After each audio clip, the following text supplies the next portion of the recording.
میرے پیارے آقا صلی اللہ علیہ وسلم کے پیارے دیوانوں، آج غریب سے غریب انسان کے گھر کے اندر کم سے کم ایک لائٹ تو ضرور موجود ہے۔ ہر انسان کا گھر منور ہے، ہر انسان کا گھر روشن ہے، لیکن کل بادشاہوں کے محل میں چراغ جلتے تھے، تاجروں کے گھروں میں چراغ جلتے تھے، عام انسانوں کے گھروں میں چراغ نہیں جلا کرتے تھے۔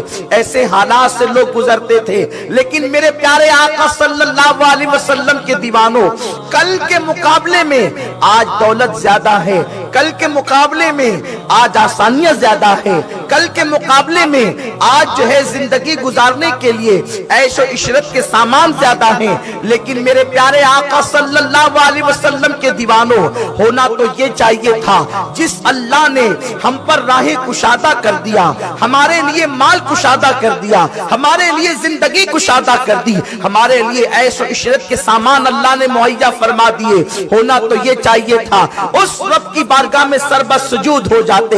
کل اور آج کی بات میں اگر میں بتاؤں آپ کو، ایک مرتبہ حضرت سیدنا نوح علیہ السلام اپنی قوم سے ایک جگہ سے گزر رہے تھے، دیکھا کہ ایک بڑھیا ہے روتی ہوئی بیٹھی ہے۔ حضرت نوح نے پوچھا بڑی بھی رونے کی وجہ کیا ہے؟ اس نے کہا حضور میرے 2 بیٹوں کا انتقال ہو گیا۔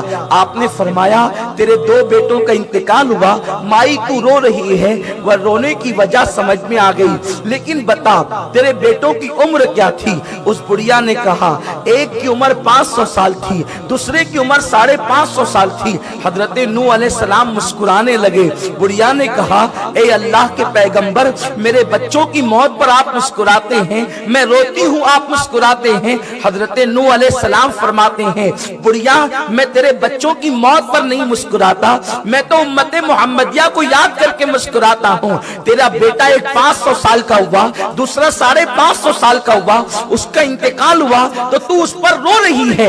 امت محمدیہ میں تو کوئی 60 سال میں انتقال کرے گا، کوئی 70 سال میں انتقال کرے گا، اور 80 تک تو بہت کم لوگ جائیں گے۔ اللہ اکبر!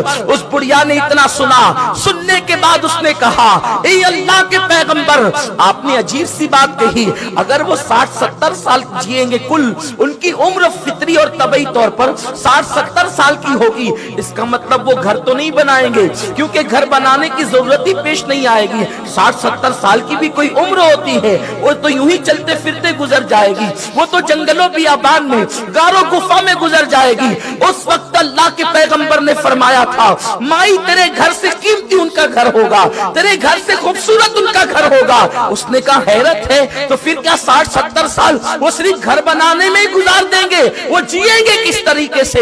اس میں رہیں گے کب؟ حضرت نوح نے فرمایا تھا جس کا تو تصور نہیں کر سکتی، اس قلیل مدت کے اندر ان کے مکانات بنیں گے۔ آج آپ دیکھ لیں سال 2 سال کے اندر فلک بوس عمارتیں کھڑی ہو جاتی ہے۔ یہ قدرت کی طرف سے انعام ہے، یہ اللہ کی طرف سے عطیہ ہے۔ قدرت نے ہمارے لیے بہت آسانیاں پیدا کر دی ہے، لیکن نعمتوں کے ملنے پر ہونا تو یہ چاہیے تھا یہ قوم رب کی بارگاہ میں سربت سجود ہو جاتی، رب کی بارگاہ میں عبادت کے لیے جھک جاتی، خدا کی فرما بردار بن جاتی، عبادتوں کے قریب آ جاتی، خدا خانوں کو آباد کر دیتی، رب کے فرامین پر عمل کرتی، اللہ کے قانون پر عمل کرتی۔